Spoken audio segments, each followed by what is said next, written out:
Top of the morning, everybody, and welcome to Popcorn Culture. As always, I am your one true host, Jazzy J, joined as usual by my brother, the one true co-host, Buzzy Benjamin B, who is doing just the best intro dance I've ever seen. I call it the oscillating fan. The oscillating fan, going back and forth, just waving to everybody. Just waving to everybody. Here we go. Oh my gosh, this morning I was getting ready to leave the house, and Addie was really upset because we have this glass container on our dining room table that is full of all of the seaglass that we find in Vermont every year. Oh, nice. Yes. Which is like, it sounds like that would be a lot, but it's probably like 18 pieces. You know, eventually it'll be a lot. Eventually it'll be a lot. Right. And it'll be full of nothing but memories. Exactly. But Addie always wants the glass. Broken glass. Broken glass. Yeah. Which is my collection of broken glass. Yeah, incidentally, one of my favorite things that Quoth says throughout the entire Name of the Wind series is the way in which broken glass is dangerous is that it's like, it's not dangerous just to be near it. It's only dangerous to interact with it. And a lot of times I'm like, that's kind of an interesting analogy for a lot of circumstances in life. It's like, it's only dangerous if you mess with it. Exactly. But otherwise, like you're internet comments. Yeah. Oh, don't ever do that. Anyway, so I was leaving the house this morning. I feel like I'm so far off the rails. I don't even know if this will make sense. But back to my oscillating fan dance dance story. So we were telling Addison that she couldn't play with the broken glass. Normal. Because at one point in time, she did manage to get inside of it and did get like a tiny little cut on her finger, which is actually kind of surprising because if you never interact with sea glass, it's actually remarkably smooth. Right. But there was just like one edge that had like a little bit of a blade to it. So anyway, she was crying, and I was like, she was sitting on the bench to our dining room table, and she's just like super upset. And I was like, Addie, can I have a hug? Because I have to go to work. And she just goes, bye.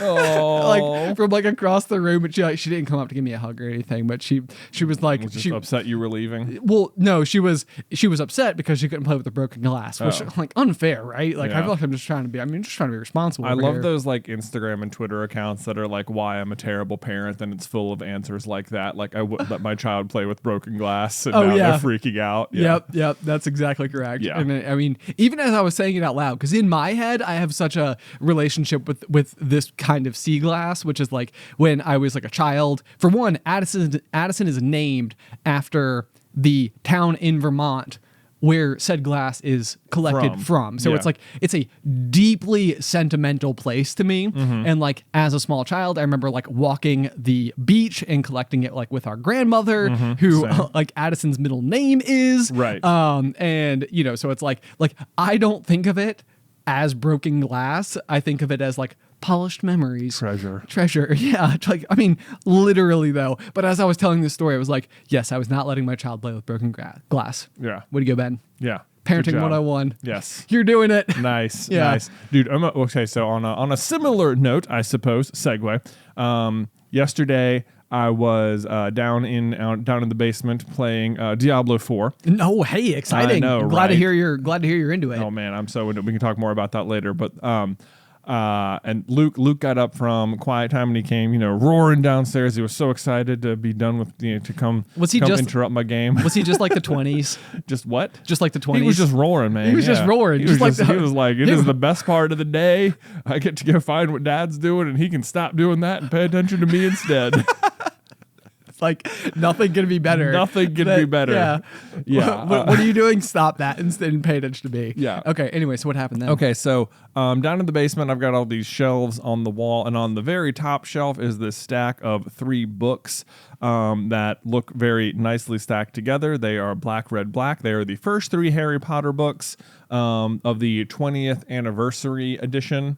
Oh yeah. So these are the ones that come out in accordance with each book's 20th anniversary? Yes. Okay, yeah. Yeah, so at this point, all 7 books are out, but they did a really cool thing when they made the 20th anniversary edition of the books, because you could buy them all according to houses. Yes. Yes. Yep. So like the pages are all... Yeah, so all the pages...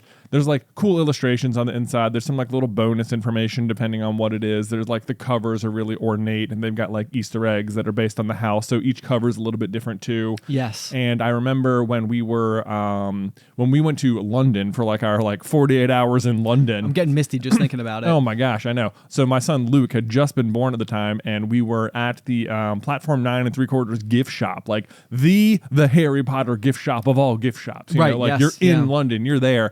And at that time, it was the 20th anniversary. I guess that's part of why we were there. Right. In some manner of speaking. Oh yeah, because it was January 2018.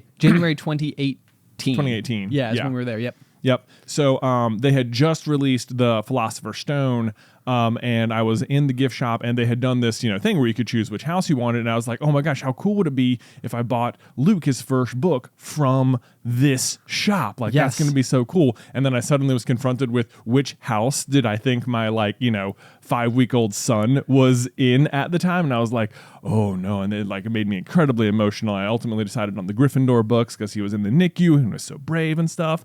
But so anyway, ever since then, I will eventually get the full set for him, so we'll have all 7 books in this particular style. But in the meantime, they're just a cool looking set of books sitting on the shelves that he knows belong to him, but which I will not let him touch. Oh yeah, that makes perfect sense. That makes perfect sense. It's like, but they're mine. It's like, yes, they are. And at some point in time, you will be glad that I did not let you touch them. I know, yeah. So, but he's like, oh, can I look at those? Can I look at those? And I'm like, we can look at them we're gonna put them back when we're done. We're not taking them upstairs to our room to get tossed around, because I know the state of books after they've entered Luke's room, and it's not good. No, I know. Yes, I understand that completely. One of the things that I was so excited about, as we built our collection for Addie, is I was like, man, we're getting so many great books. At some point in time, we could probably give these to a friend who has a child. And I was like, oh no, that doesn't happen, because these books get one, just read to shreds. Mm-hmm. I've just literally the process of reading Guess How Much I Love You by Sam McBrantney just over and over and over again. I mean, that thing's about to fall apart, and right there, the Pout Pout Fish, another really good one. And also then just in the meantime, the way that Addie goes and plays with them and throws them down the stairs and all sorts of the rest of everything. It's just they're just toys as much as anything else. They absolutely are, and so they will probably not make it out alive, and we'll just have to buy new ones. Yeah, that'll just sort of be the way of it, the way of children's books. But so eventually we're getting down the different books, and he's flipping through them, and I'm showing him the stuff on the cover. And then of course I have several versions of the Harry Potter books, given what we do. So I've also, on this set of shelves, got all of my illustrated editions on it. Classic. And I've got the Philosopher's Stone Mina Lima one, which is the coolest one. Yeah. Because it's got all these pop outs and this insane artwork and all these really fun things to look at and interact with in the book, which I haven't even read hard copy that version of it. I just own it, and I like that I own it. And so we were going through yesterday. It still has the tissue paper in the book to protect the sleeves. So, oh wow, that's cool. So I really haven't inspected it thoroughly enough, but we were kind of going through, and he wanted, he knows a little bit about Harry Potter and stuff. Sure. So there's that. But we're going through the books, and I'm he's asking me stuff about it, and it's just immediately I'm able to share just a tiny bit of Harry Potter with him, and I started crying just almost immediately. Oh my gosh. And I was I'm never going to be able to actually read you these books, because I can't even barely talk to you about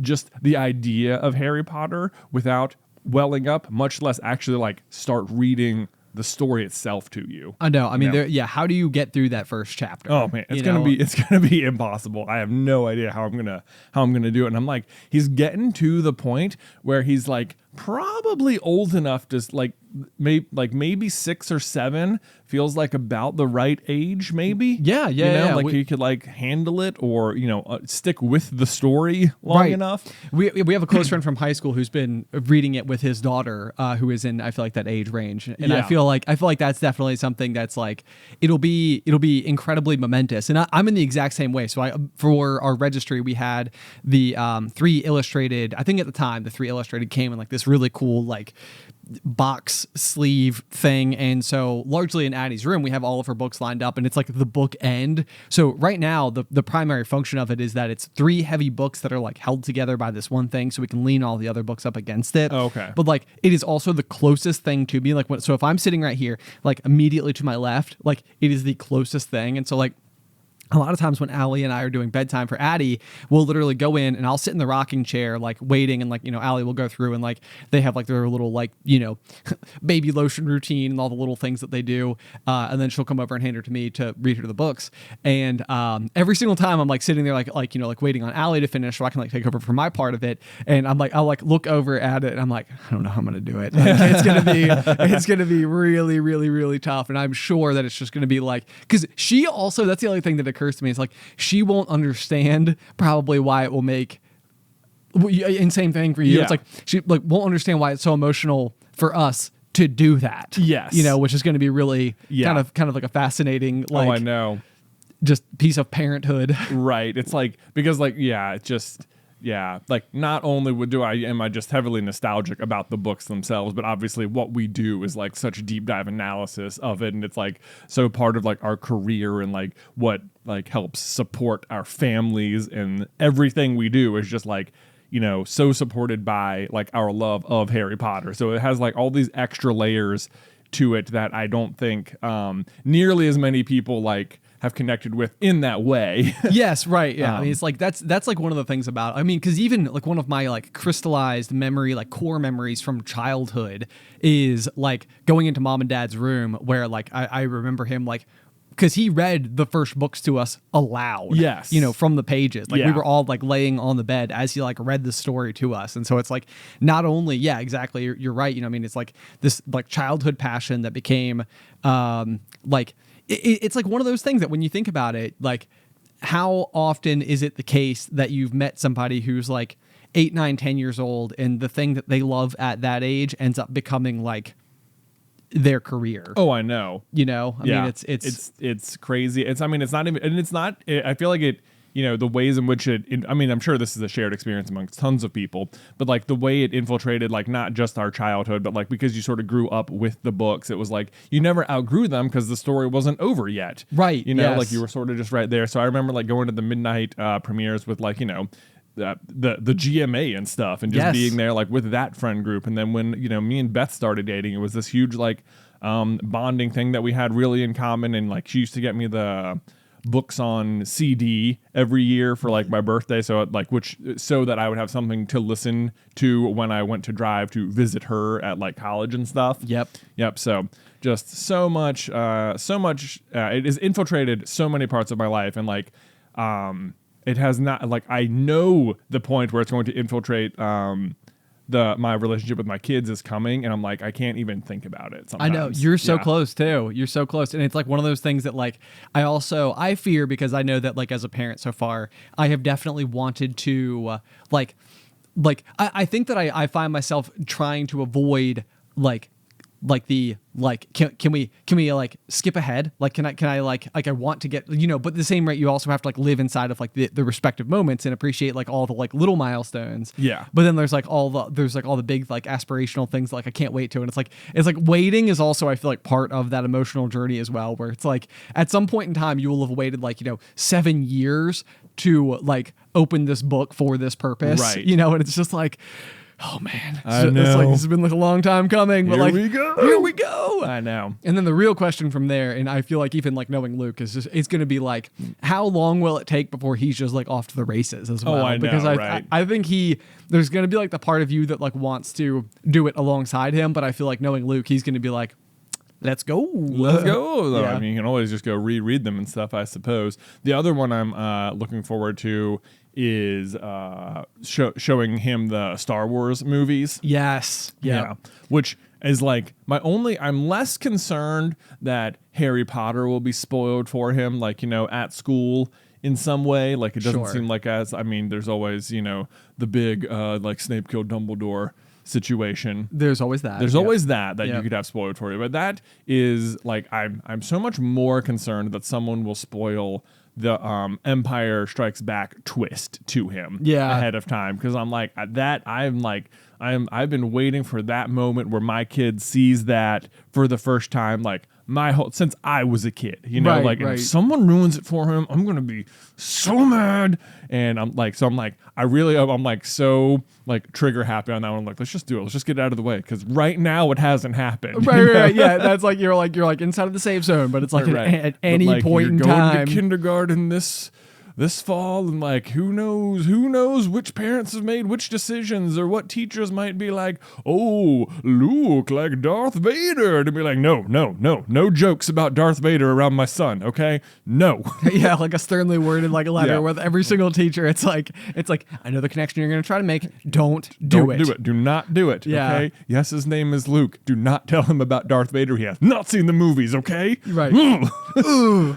Yeah. But anyway, I mean, that's like one of those things. I sometimes have had this happen before where, like, whenever we go on vacation, we will have like a house sitter come and stay at our house, like with the dogs the entire time we're gone. Yeah. And this hasn't happened on many occasions, but I think at least with one show in particular, I remember they had gone through and like watched it or like watched pieces of it or something to the point where, like, you know, you go and you open up Netflix and you like click like, oh, next episode or whatever. And it starts like 38 minutes in and you're like, oh man, but now I've just seen that scene happen. And it's like, oh, that's spoiled for me. And what blows my mind is the frequency at which I come to the scene that I've already seen and completely have forgotten about it. Oh. So I feel like there's some protective like barrier there a little bit where it's almost like once you're in the full context of the world, some like small little fragmented outside information that you knew maybe won't be fully prominent yet. Right. So there is always that. There is always that where he like could learn and not really realize exactly the ramifications of what it means. Because like he does know some things about Star Wars. He knows about like, you know, R2-D2 and lightsabers and Jedi and stuff like that. But Because those things are because awesome. those things are awesome, and you know he's got, you know, toys and stuff, and we have little golden books. Which I will say, even in like the little golden books, there is like the spoiler for this exact thing. Is I'm there like, really? What are you doing in this thing, man? You cannot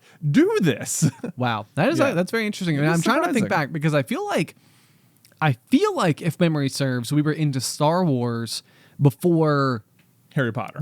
Harry Potter, which means that like at oldest that couldn't have been more than like 6 or 7, Right, when sure. we would have been introduced to this world. I have heard of people showing their kids. I mean, I have friends who have shown their kids younger than Luke Star Wars already. Right. And so I'm like, I don't know if he's quite old enough, but I feel like 6 or something, that which he will turn in November, feels like okay, we could probably do it. I kind of feel like that could almost be like a fun like 6th birthday present, even. Oh, like, interesting. We're gonna watch Star Wars. you Right, know? right. Yeah. Here that'd be we go. cool. So no one better explode it for you between the start of school and the end of November. All right, We're getting close. we're getting close. We're getting close. Okay. Well, Maybe. that'll be something exciting to keep out there on the horizon. Something to Yes. look forward to. I know. Okay. Very cool. Transition. Transition. All right, Ben. Well, I've started playing Diablo 4, as Yes. mentioned. As per mentioned, Yep. yes. How are you enjoying your experience so far? Well, let me tell you. So far, what I am enjoying about it the most is that you can be a druid, and that druid can too become a werebear. what? I Okay. know, So yeah, I I know that this is like lifelong been a complaint of yours, which Yeah. is that going back to our Diablo 2 days, one of the shortcomings of the game at some point in time eventually just literally became the fact that like pretty much shy of just doing the most obvious, well-known, recognized builds, like the game did not lend itself very well. So despite the fact that you could do a myriad of different like kinds of characters, really there were like 3 or 4 Like viable characters. viable characters. Yeah. Yeah. So like you basically, once you got to the greatest difficulty of the game, you could find yourself in a situation where like a small zombie in the middle of like an open field was immune to fire. And if you were a fire sorceress, then it's like it did not matter at all what you did. You could do 50,000 damage, have the most OP sorceress of all time, and it would never be able to defeat that zombie. Right. Because it is not like it has a fire immunity, which means that like fire damage does less to it. It means you cannot hurt it with fire. Right. Which was like, it was so infuriating. Right. Because even with there was, I remember there was always an attack called, I think it's like called static field or something like that, which could like drain a character's or an enemy's health down like by Like percentages. by like 50%. So you could go from like full health to 50% health to 25% health to 12.5% health to 6.75% health, you know, like and Yeah. so on. And it would be this thing where you could wheedle it down using that to like almost no health left at all.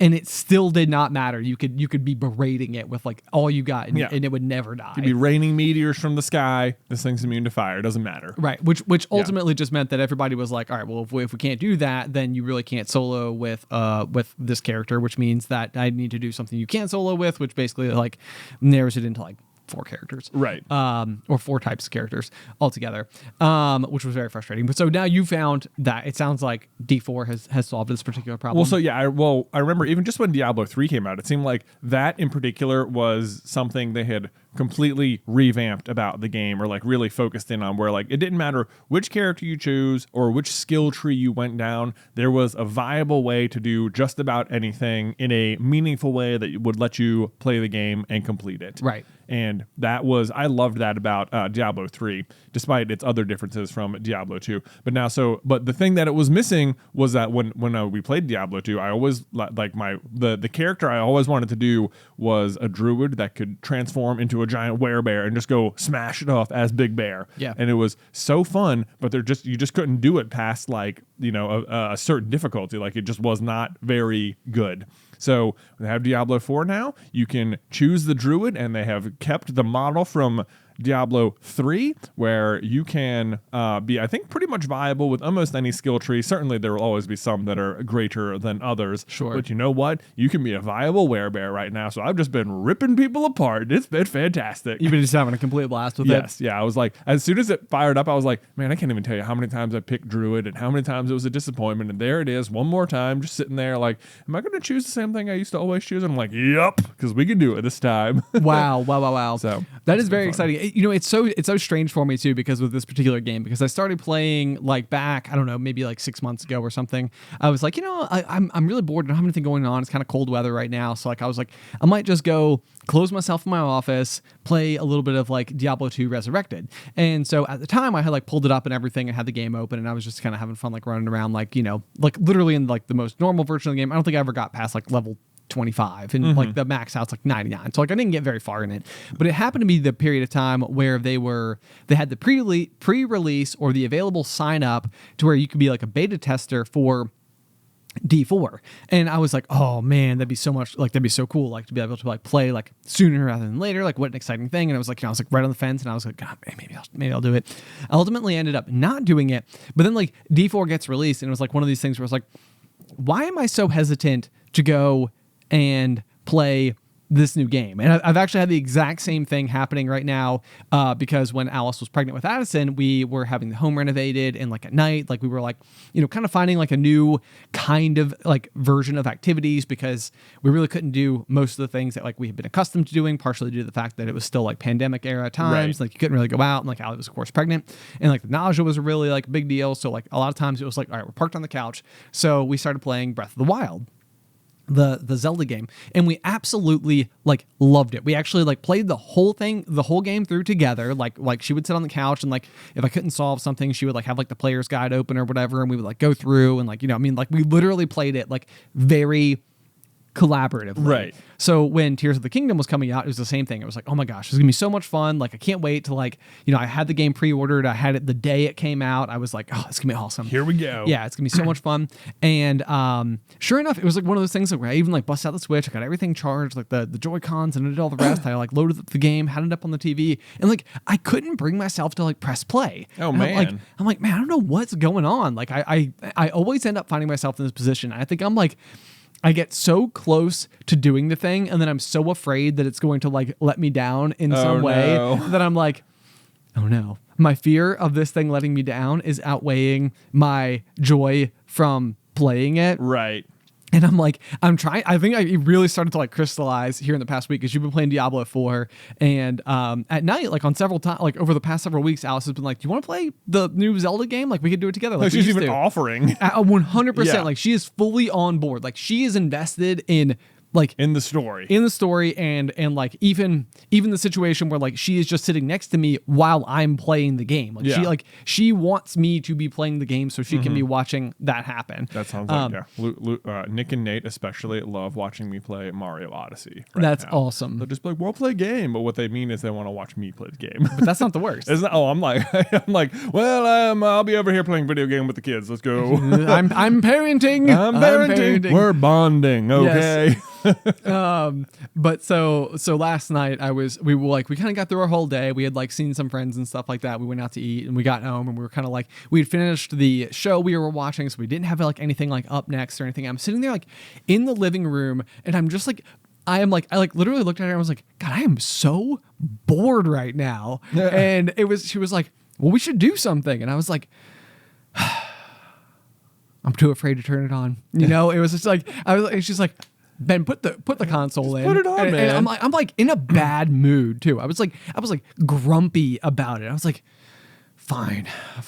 All right. Okay, watch what happens. Watch This game disappoint me. Turn it on, and like within seconds, Yeah. you're like literally like walking through like the original like gameplay, like where Zelda keeps interrupting you every 14 steps to tell you something new. Yeah. And I was just like, I'm back. I'm back. And it was just like I was like climbing walls like when there was absolutely no need to, and I was like, But you never know if there's a need to in Zelda. you never know. There might be something up there. I found trousers, no top, and I was like, there must be a top somewhere. Yeah, you exactly. know? Like they didn't put these here by themselves. Right. The other pieces around here. We're on the opening plateau. Okay. Right, yeah. It must be here somewhere. Yeah. So I'll keep looking. Exactly. Anyway, so I was like, God, I need to override this programming in my brain that does this thing to me. Yeah. Like it's like I don't know.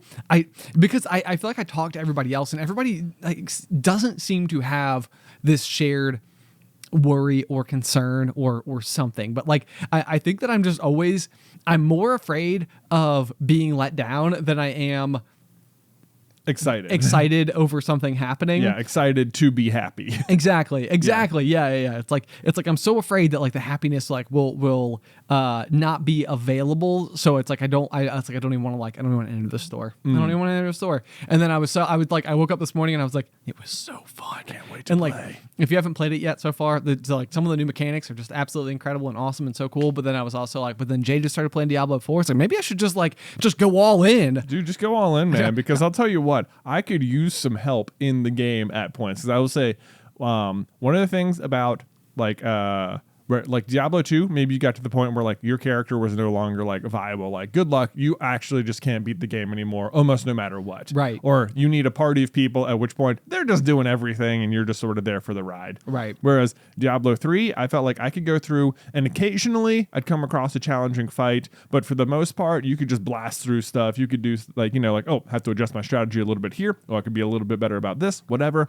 Diablo 4, they're like, yeah, even just right away, you're like, yeah, it takes a little bit of effort to just like knock down even just some basic enemies. Some quill rats. And stuff. Yeah, it's like, okay, all right, this is going to take a little bit more doing. You're really going to have to like plan out the combos and stuff like that. But there have been times where I have come up to like a boss situation, and I will go in and they will just like tear me down in like 10 seconds, and I'm like, oh man, all right, let me try that again. And I'll go in and I'll get them maybe like halfway down, and then they'll knock me down again. I'm like, and I'll come in and we'll get to like, and it's so annoying because this is a new mechanic in this game where like in old Diablo games, if a boss beat you, it's like you would respawn back in town, you'd go through your portal, you set up the next portal, you go get your body, and you pick up right where you left off. Like, right. All the damage you did was still on that boss. You just have to go a little bit further this time. Right. Not the case in this one. Like, if you're fighting a boss, you like basically walk into like an arena most of the time. Okay. Or like an obviously boundaried off area,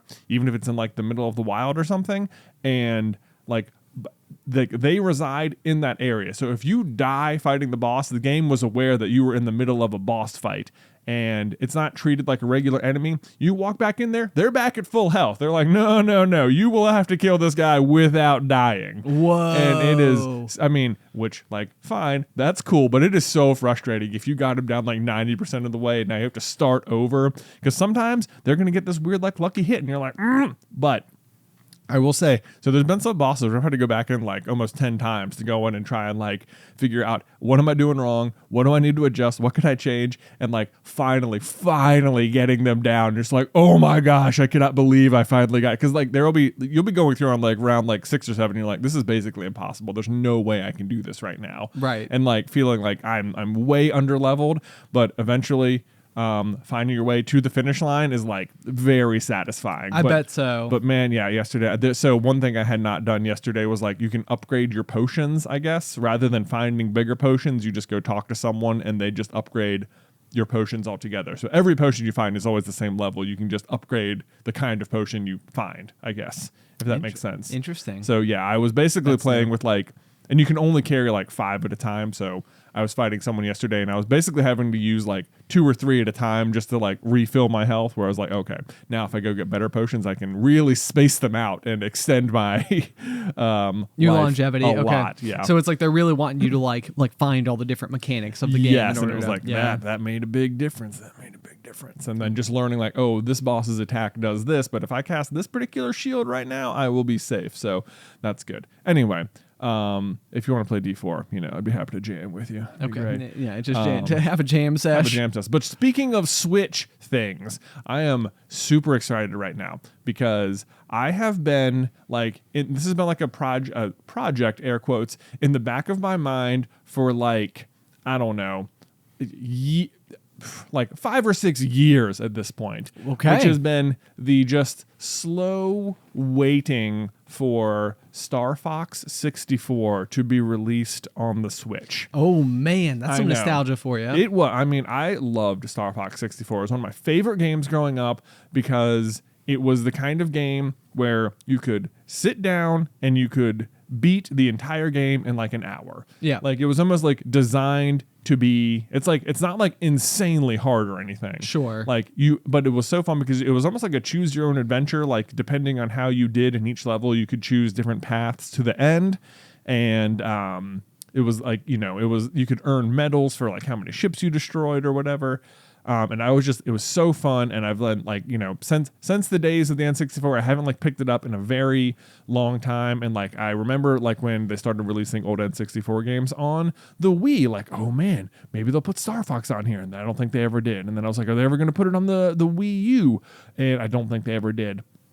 And, or like, are they ever just going to make a new Star Fox game that is basically the same as the N64 one, but new? Okay. And it's like, they haven't. All the Star Fox games that have come out since then have been terrible. Like, they're just not good. Wow. I know. That's very surprising. So it's just like, yeah, I think it's been like passed around in development. I know it's been like this weird thing that despite being this huge Nintendo property, it's just sort of been like fumbled around and passed around, and they've met a bunch of weird snags and stuff. But so anyway, finally on the Switch, they released Star Fox 64. And I sort of had the same thing as you. I'm like, oh my God, it's here. I could play it. I could do it right now. But then I'm like, but you know what? I'm like staring down at like my Switch controller, and I'm like, you know what though? What part of what made Star Fox so good was the N64 controller specifically. Like its configuration was good. I don't know. Wait, you thought the N64 controller was good? I liked it for this game especially. And like a lot of games, yeah, I know the N64 is like such a wonky looking controller if you don't know what it looks like. But I mean, it's iconic. it's iconic. Yeah. It's iconic. And I felt like the ways in which you had to do the button, because there were certain things in the game that involved you like doing certain button combos with the N64 controller. Okay. In a way that I don't feel like the regular Switch controller would feel natural. Okay. Like I'm like, part of me is like, I don't want to play and have to relearn how to do like a U-turn in the R-wing, or how to do like a circle around to get back behind my opponent or something. I want to play, and part of the nostalgia to be doing the button combos with my fingers to do the same things. Have you considered just busting out an N64 and playing the original? No, I don't know where our old N64 is, and I don't think TVs have like the red, white, yellow controllers hookups anymore. Yeah. And I think if you want to buy an N64 anymore, it's fairly expensive. Okay. Like they've become collectible and stuff. So no, that hasn't happened to me. So my next thought was like, I wonder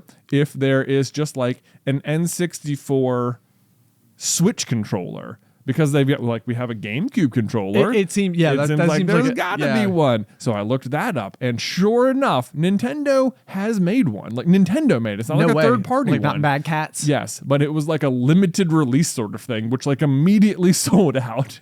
Naturally. So, of course, like, duh. Was it also like gold plated? No, it just looks gray. It looks like the original one. Okay. But so this weekend, I was on eBay and I had lost a bid for a Pokemon card. But while I was there, like beneath it was like other things you might like, and the N64 Switch controller for what looked like a reasonable price to me. I clicked on, it looked like a nice seller. It looked like verified. I was like, this is it. I'm doing it. I'm getting the N64 Switch controller right now. And I'm like, I'm not going to overthink it. I'm not going to be like, is it too much for this? Because like, probably yes, but also I'm getting it right. We're doing it. I've been wanting this for this one game for so long. So I got it on eBay. So it's on its way to us. Oh my God. I kept thinking that story was about to be like, and then I lost it. No, it was just like a buy it now. And it was like, it was the one I was like, I'm buying it now. Doing the buy it now price. We're going for it. We're getting it. So it is on its way here. And I cannot wait for it to arrive so that I can go buy Star Fox and have some serious fun blowing up Andros and, saving the galaxy. It's going to be great. This feels like one of those things where it almost feels like you should be like, yes, I need a mental health day from work. Yeah. Or alternatively, like I will be playing Star Fox today. My phone is do not disturb. Yeah. I will be locked and sequestered away for at least 1 hour. Yes. Which is the necessary time it will take to beat the entire game. Exactly. It'll be great, and then I'll have to beat it again, and then again, because there's I got to try you got to beat all the levels. You can't do every level every time you play through it. Yes, okay. It's like level 5 will always be one of these 3 levels. So which one are you going to choose this time? That's how they get you. Yes, I remember before we got the original Star. So let me just take you back to the 90s, listener. Oh gosh, I know. All right, I don't know if you remember this, but we used to get, maybe it was part of our like Nintendo Power subscription. That was a magazine you would get from Nintendo that would just tell you all about games and cheat codes and strategy guides and stuff. Yeah.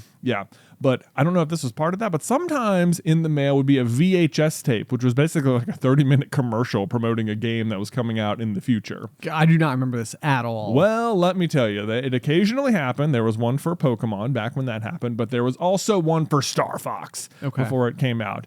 And the big thing about Star Fox was that it was introducing the Rumble Pack to the N64 controller. The Rumble Pack. The ability to, like, the controller itself couldn't vibrate on its own. You had to add this big, bulky thing to the back of it. Yes, you plugged it into the back, and then when your ship took damage, you could feel it in the controller, which is so standard on, like, everything today. Yes. But, like, look, if you love the sensation of your controller vibrating in your hands when you take damage or do anything in a video game, you can thank Star Fox 64 for pioneering and popularizing the Rumble Pack on the N64. The Rumble Pack. So I remember, we had the Rumble Pack.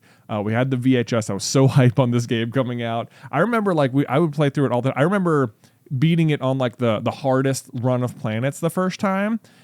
Which is the only, so in the game, there's 3 different vehicles you can pilot. There's like the R-Wing, which is like your spaceship. There's the land cruiser, which is like a tank. And then there's a submarine. And I remember all the commercials featured the submarine. Like, oh man, this is so cool. And I was like, I remember beating the game several times and never coming across it at all. Interesting. Yeah. Okay. You can only access it if you take the hardest route, and it's only in one level. Okay. I think I remember that one level. Yes. Yeah. So I remember finally getting to the point where I could use the submarine, that being super exciting. And then I remember if you beat it on its like the hardest difficult, or you take the hardest line of planets all the way to the end, there's like an alternate ending. And I remember the first time that happened, like my mind being blown by the alternate ending and running upstairs, and you were still asleep, and I woke you up to tell you all about it. Oh my gosh. I don't know if you remember that, but I remember it. That's amazing. God, we're really going down some 90s nostalgia today, man, aren't I know, we? right? So anyway, I can't wait to relive all that in the very near future.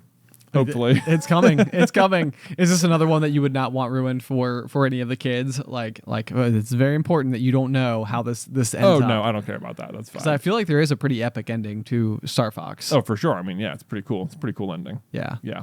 That's fun. But I'm not as concerned about them like seeing the alt ending, or I don't even anticipate them being like really into it, because I think like it'd be so hard to get into it in the way that people did in the 90s, because there's just better games now. But either which way, I feel like you should stream it, because there is like there is a part of me that is kind of like, I'm kind of curious to like go through and like, I don't remember hardly anything about the game at all, other than maybe in the first level there's a waterfall that like if like eventually we learned you could like fly straight through the waterfall and then like pop out, and it was like an easier way to like end the first level? There is, yes, there you are correctly. It's not an easier way. That's the way you access the hard side of the map. Yeah. Okay. So in the first level, there's like this point where you're flying over like a lake, and on the lake there's all these stone arches, and if you fly under all of the stone arches in a row, then the game will redirect you through the waterfall instead of the regular ending. That's right. Yeah. That's right. I do think this was like another one of those like probably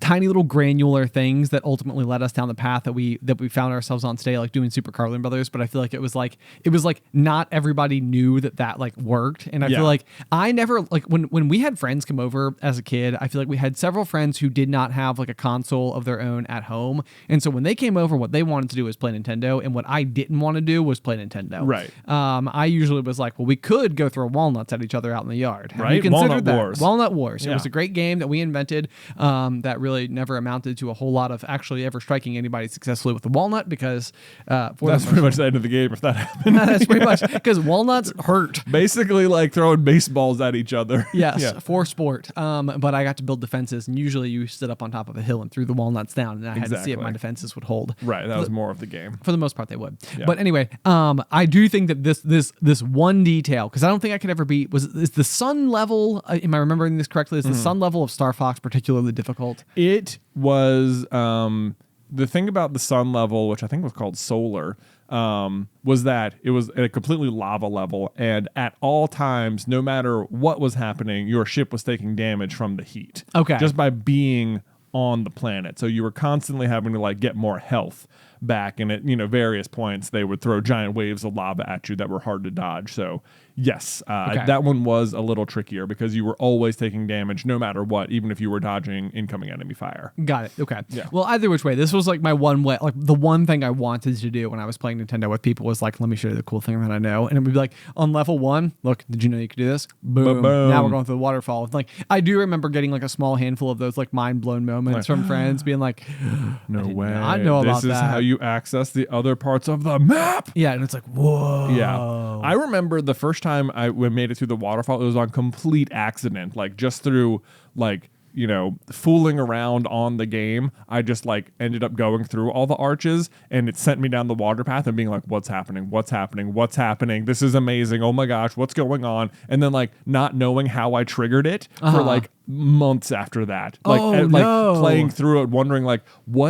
why did I go through the waterfall that one time? Like, what did I do differently? I don't know. So you accidented upon it. So I accidented upon it and didn't know how I'd accidented upon it. This is like a weird piece of like memory bank to go back through, but it's like nowadays, like, so even like I was saying, like with Breath of the Wild, it was not uncommon if I was struggling with like a specific level or something like that for Alice to just be like, well, player's guide, let's look it up. Or like, we'll watch a tutorial, or somebody could like walk us through it, or like, where's that last fragment that I can't find? It's like, oh, this one's hard to get, but here's where it is. The thing about like playing video games in the 90s was frequently like, unless you bought the player's guide, which the game itself usually cost $60, and the player's guide was like an additional like 20, it seemed like. There was nowhere to go. Like there was no one to ask. Like, there was no way to figure it out other than there just wasn't the internet was fledgling. Yes, exactly. Yeah. And so it's possible the information was out there, and it just didn't occur to me to like go on the internet. Well, that's check. it sounds obvious now. Like even the fledgling internet had like some amount of strategy guide on it. Sure. Maybe depending on the popularity of the game and the web design prowess of the fans of the game to put the information out there. Right, exactly. Yeah. But I was also 8. So like that's your limited internet access and exactly dial-up modem and all the rest. Yeah. So it was like it is interesting to go back to that period of time and like to discover these types of details of video games then was like kind of a big deal, because a lot of times it only happened through happenstance, through experimentation. And like even then you had to know that there was something worth experimenting to discover. Yeah. Because otherwise it was just like, you would never stumble across it. Right. So I think that's also probably why like Breath of the Wild and stuff is such a fun game, because like, of course there's a bazillion strategy guides and playthroughs and all of that, but like it is very easy to just get lost and go explore stuff completely on your own and discover unique things. Exactly. Yeah. That is largely like, as soon as I got back into it yesterday, it was just like, all I want to do is go and climb that rock. Right. Or like jump off this thing, or, find it. there's got to be something behind this over here. Yeah. And then every time you find something, you do feel like I'm a genius. Yeah, I know. Man, I'm just thinking, because the kids love watching me play Mario Odyssey, and it's like, it is so fun when you like find like the little secrets, which they're just like, there's like a certain like way Mario games are designed where I've played so many at this point where it's like you can almost always tell like there's something here, something is askew, and it's like most of the time I can figure out what it is. Right. Or like you'll learn like the patterns of the game. Like there's always in any given level like a warp pipe that'll take you to like this puzzle off the actual game land, and it's like, oh yeah, cross this path, and at the end there will be a little power moon thing. But it's like eventually you realize like every single time you enter one of these like warp pipe puzzles, there are actually 2 moons in here. There's the obvious one that's just like get to the other side of the room, but then there's always the second like hidden one that you have to solve an extra secret to get to. Yes. Yeah, and Yep. I think that's true in Zelda too. Like every little like shrine, there's like, yes, There's a chest somewhere. There's a hidden chest somewhere. Yes. Yeah, that's like a Final Fantasy thing too, or at least it wasn't Final Fantasy X. There's always like, you can solve the dungeon and you can get to the next summon, but if you do a little extra work, you can get another very important orb that will basically be lost to time if you don't do it while you're in this dungeon right now. Right. Now's the time. Yeah, now's the time, so better get it. Yeah. What's also interesting about that is that like whenever somebody describes a game as like a puzzle to me, I'm usually like, that doesn't sound very interesting to me. Like, because I feel like there's something about the word puzzle that makes me feel like it's like a riddle. It's like, I'm not going to be able to solve that. And then like I think what I realize is that it's like, no, it's like the ingenuity of the thing. It's like coming up with like the clever little solutions or whatever. And I'm like, are clever solutions just the answers to puzzles? And it's like, yes, they must be. Yeah. But like it's so weird because I feel like puzzle is like an overly simplified word. Yeah. It's like, oh no. See, like that seems like intentionally tricky instead of like intentionally interesting. Right. Yes. Right. Yes. I know what you mean. Yes. Anyway, so no, but having a lot of fun with that. So I'm sure you will continue to hear more about not Breath of the Wild, Tears of the Kingdom Tears of the Kingdom for weeks to come. and or Diablo 4 and my amazing werebear. Nice. Shamalama. Last transition.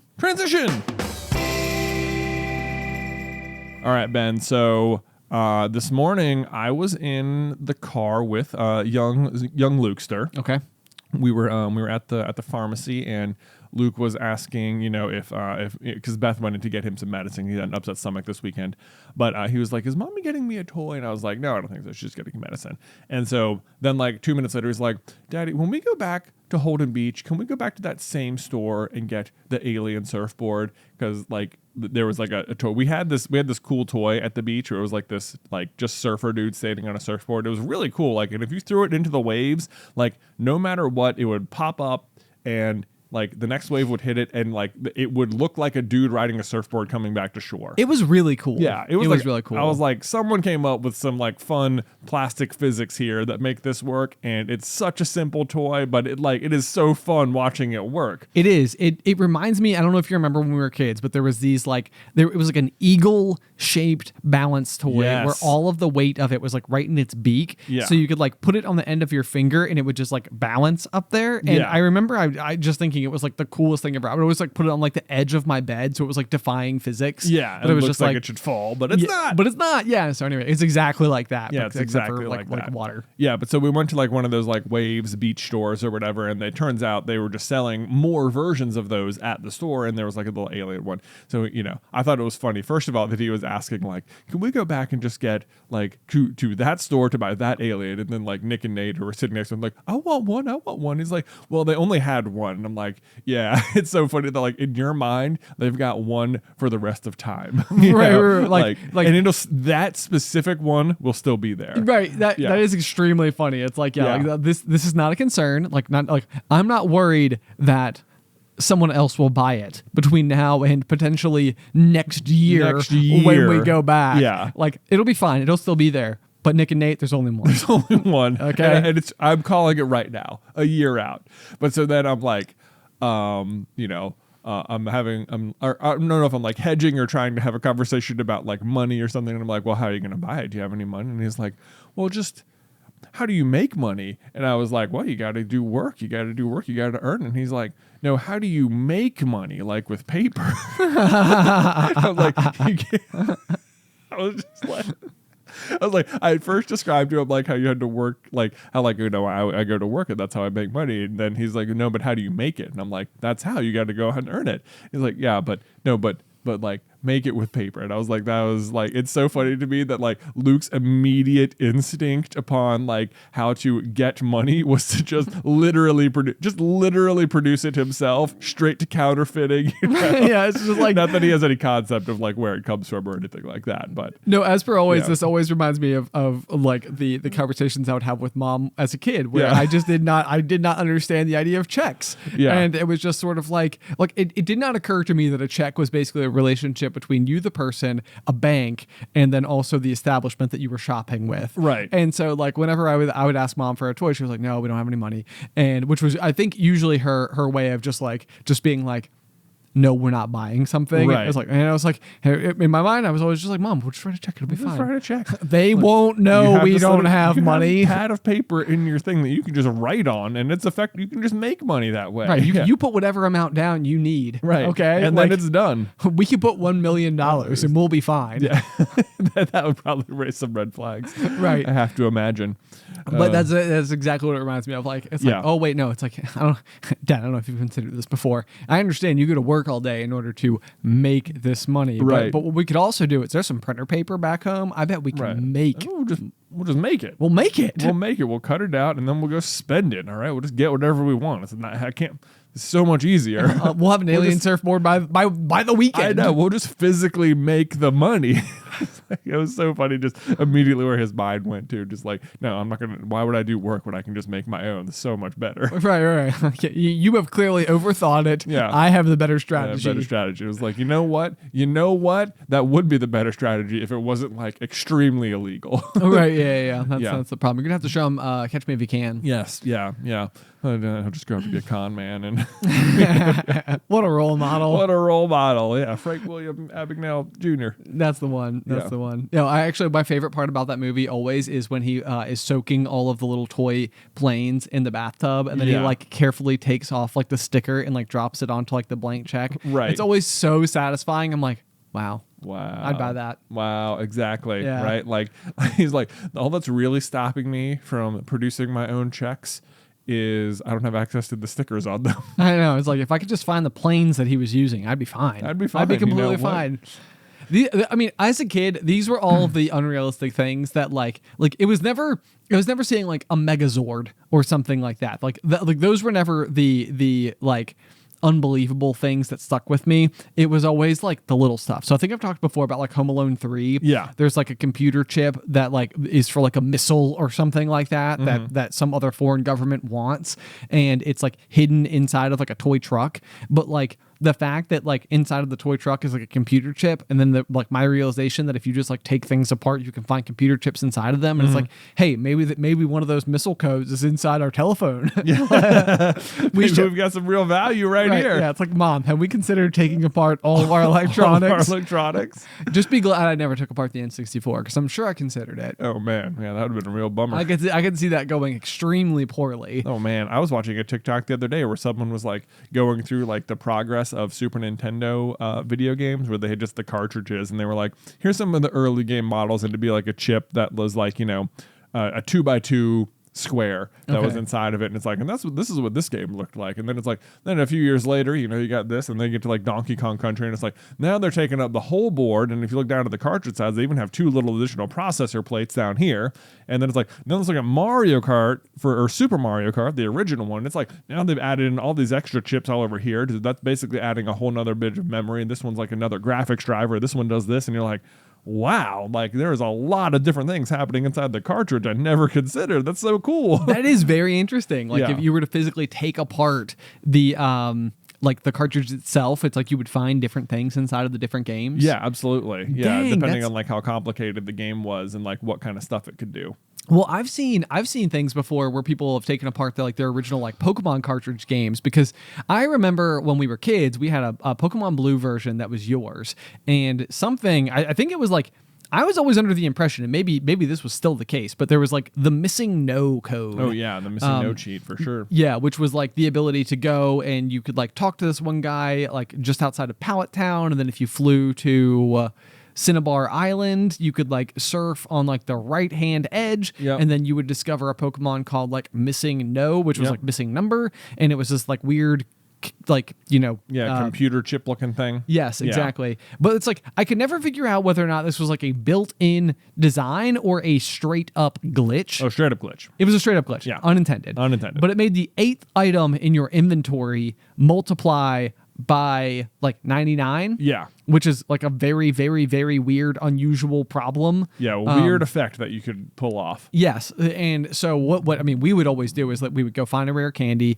put it in the 8th spot, and then basically like surf up and down, and then you could like level up all of your characters to level 99. Yeah. And it was just like, wow, this is amazing. It's amazing, Pokemon yeah. is so easy. I know. I have infinite Master Balls now, right? Yeah. Oh yeah, Master Ball. That was the other Yeah, one. that was the other. Those are the two things everyone would max out: is Master Balls and rare candies. Right, and you can catch anything you want, no matter what, with the Master Ball, and immediately level it up to max level. Yeah.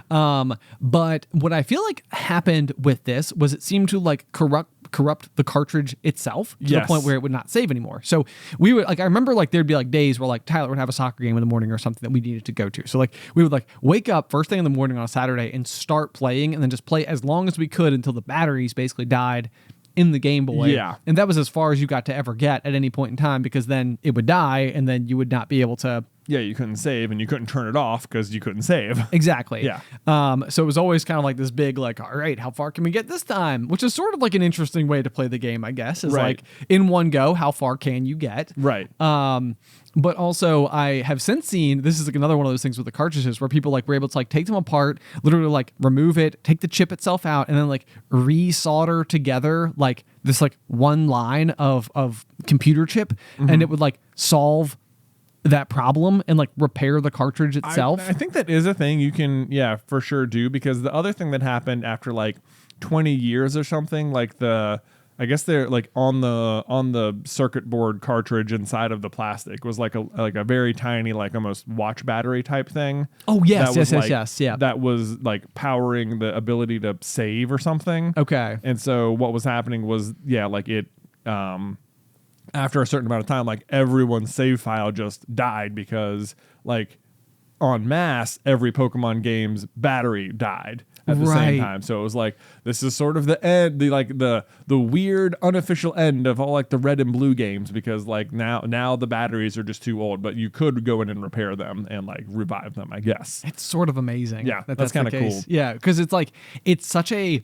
I always think about this like with watch batteries, that like you buy your watch and like you never think about it. Like, I mean, like I have like a Fitbit which I have to charge like every like 3 days or whatever. But like back when I was a kid, I would have a digital watch that I would wear all the time, and like the batteries just never died, like at all. Right. And it's like it's fascinating to me because batteries feel like one of those pieces of technology that like for whatever reason the next major breakthrough never seems to have like been able to like cross that threshold. Like we've been able to make devices at large more efficient and therefore able to use less battery throughout the process, but like the battery itself, like it doesn't seem like we've had like a breakthrough in the same way as we've had with all other technology, to where it's like, oh yeah, this battery now can just last, like your iPhone battery can just last for like 48 days. Right. Like without dying. And it's just like it used to be the case that you needed to have like a phone charger next to your bed at night so you could like plug it in. It's like now you don't have to do that anymore because your phone's just like, it's just not going to Right.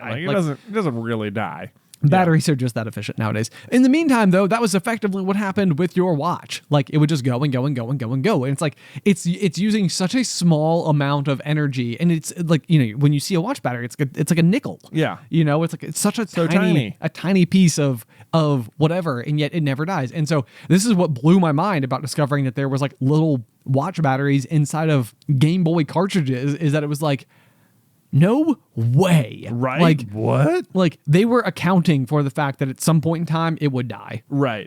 Or like unless literally the process of playing the game was also actively like recharging the battery somehow, which I guess would give it like a bit more life. I have no idea. But no either idea way, how, it's cartridge batteries work. right. They must have just been asking for such an infinitesimal amount of like requests from that battery that it's it's going to take a long time. Yeah. Because you just don't think about that happening. But at the same rate, people also talk about like wearing out their VHSs when they were a kid, and it was like, well, I guess that was not something I ever really super considered either. Yeah, but I guess it's just the actual physical tape getting worn out because it's been run through the mechanism that many times. Yep. Yeah, I think that there were certain movies where we had like something got like messed up at some point in the movie, and that was always like one of those weird things where it was like, I've never really seen that part of the movie before because it would always skip. And then it was like, whoa, that's what happens there. It's like I've seen Lion King so many times, never knew about Mufasa. It really changes everything.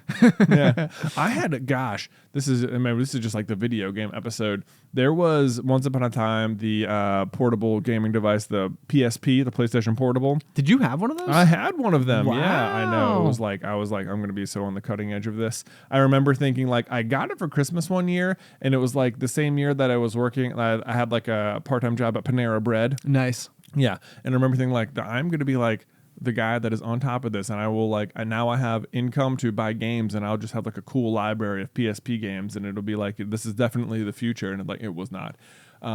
But I remember one of the games I had was called Ultimate Alliance, which was this like Marvel game where you could just like choose a team of superheroes and you play through. It was super fun. Right. And I remember I would play through it, and there was like at one point this specific section of the game where like no matter what, the game would just like stop. Like I could not advance beyond this point in the game for some reason. Okay. Like I never knew why. I never knew like what was going on, what glitch was occurring, but I was always like, it must just be something. There must be like a scratch on my little disc or something right on this particular part of the game. And I think I played through it. Like I would get there and I'd be frustrated and I'd be like, ugh. And then maybe if I just start a new save file, I'll choose different heroes because it didn't matter. You could still play with the heroes up to that point.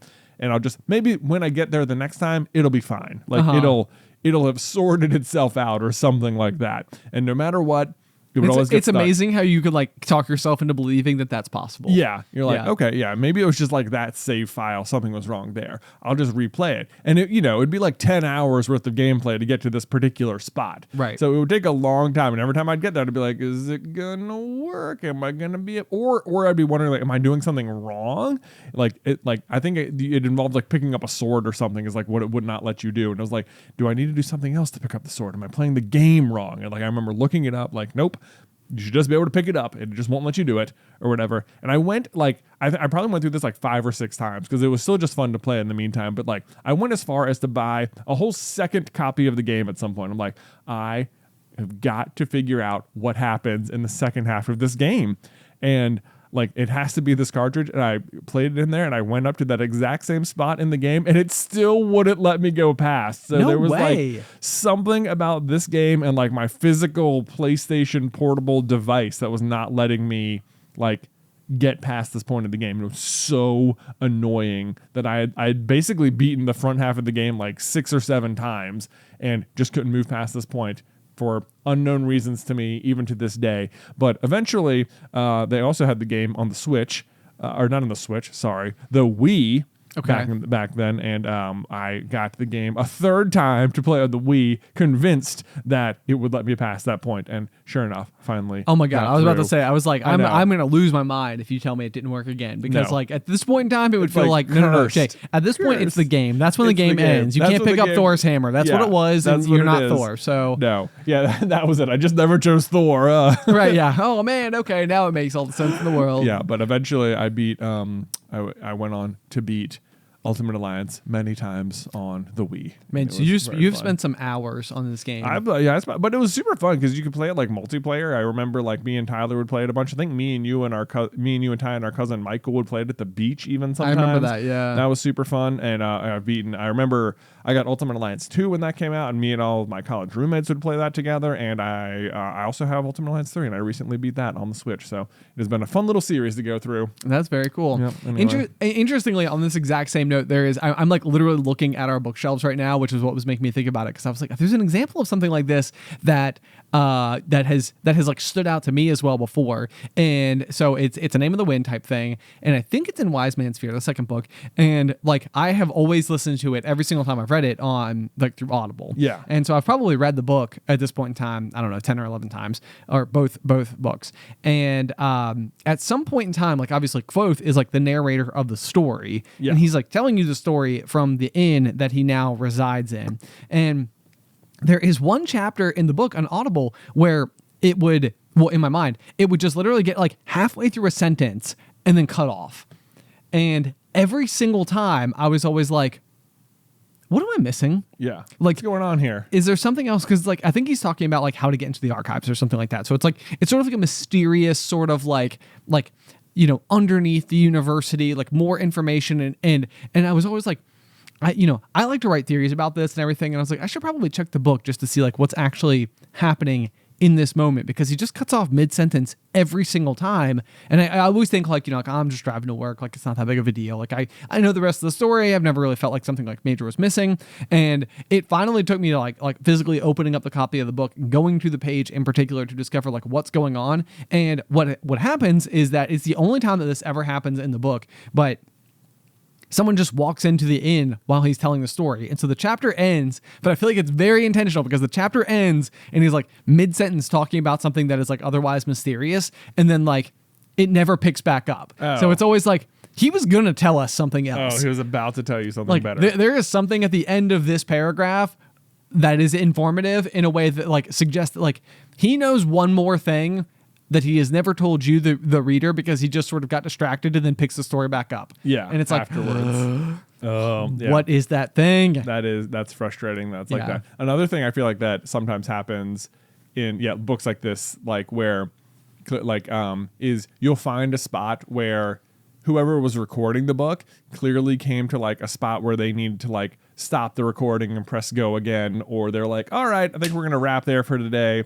We'll see you back in the morning. Right. You know, or like the person editing it just left, like, you know, because I mean, it's 56 hours of book or whatever. Right. You know, that you can be forgiven for every now and then missing 1 second worth of like gap in the audio or something. Right. But like, you know, when you're listening to it, when you find that 1 second, it'll just be like, what was that? The rest of that sentence, did you just get cut off? Did we miss something? Like, what happened right there? Right. Or like sometimes I think it's so funny, like they'll like you can tell where they'll like finish a sentence, sometimes even in the middle of the chapter, and they'll pick up and like all of a sudden the narrator's voice will sound like really different for like 1 minute. Yes. Where it's like clearly a new day happened in real life in recording, and it took them like their voice like a few minutes to get back into the rhythm of talking like Kvothe or whatever. Right. Yes. Well, and I have discovered this. So we were finally reading The Final Empire by Brandon Sanderson after probably 6 years of people recommending it.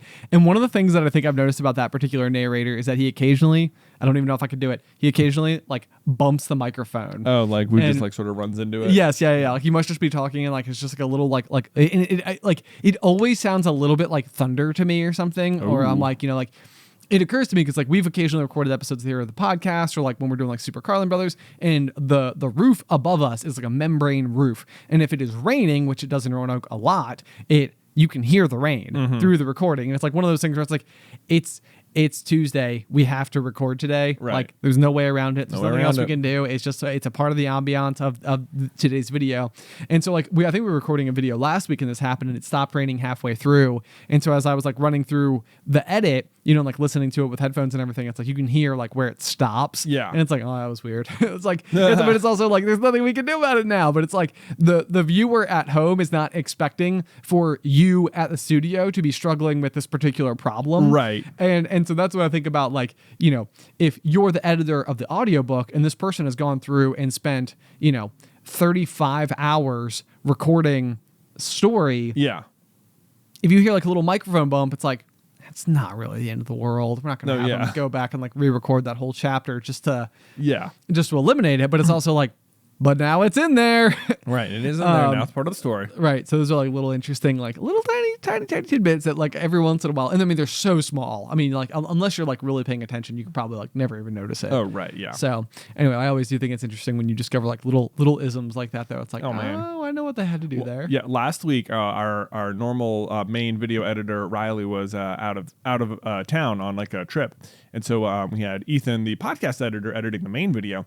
And I remember like typically what we do is we put together like as the rough cut and we upload it to a website called Frame, where me and you can then go and like put in all the assets or like put all the timestamps for where we want things to fall into the video. Yep. And I remember going through the rough cut last week and thinking like, oh my gosh, well, like was something like weird on our microphone? Like I sound a lot different today. Like what changed? And I was like, it occurred to me that like as I was listening to it, like Ethan is editing instead of Riley, and clearly when Riley does the rough cut, he adds in whatever sort of audio filter he puts on the final product ahead of time, and Ethan just has not done that yet. So it happens, And like after the fact, yeah. Right, like there's like a different sequencing in their style of like doing the video like popped up, and I was like, oh, I see what's happening here. And then like the final product sounded perfectly normal and stuff. Yeah, it's exactly yeah. Which at first I was like, oh no, are we on the backup microphone? What's happening? Right, yes, yeah. Which, by the way, total shout out to Ethan for taking on like all editing responsibilities last week. Yes. That is definitely a major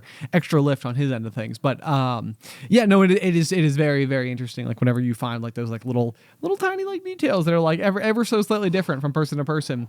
Especially just because I think at this point in time we've seen our own stuff so many times that like a lot of these things are probably details that like most people might not pay attention to, but we've just seen it hundreds of times. Yeah. You always notice all of your own mistakes in a way that other people like do not at all. Right. But like to you, it's super obvious you made a mistake, and to everyone else, they're not even aware that a mistake was made. That it could that's even like relevant. this was just how it was intended, right? Like, Right. okay, no big deal. That's it. Yep. There you go. Anyway, I feel like we're at a great stopping point for this week's episode of The Pop. I feel like we've covered all sorts of things. I mean, it was just like the 90s nostalgia hour. Yeah, so. Basically, right? Go play some Star Fox. Go play some watch me play some Star Fox. Apparently, Maybe. Yes. Yeah, I feel like that's gonna be super cool. I actually am. I'm sort of excited at the prospect of like getting like some like I feel like you should record it if nothing else if you don't stream it, because I kind of want to like go back and like see some of that stuff. But I also feel like if I remember correctly, I could like I don't know if I could ever beat Star Fox on my own. I think Absolutely, you could beat Star Fox if you take the easy route. It is like a cake game. A cake game. I mean, Okay. Even I like to say cake. that, like I remember even on like the hardest difficulty, like if you go in on one level, I remember you get to fight you fight Star Wolf and his team or whatever. Yeah. They're just like so much better pilots than your like crummy companions who are just constantly in trouble or whatever. Slippy. Yeah, Slippy. Oh my gosh, what Falco. a meme! I'm not gonna miss him.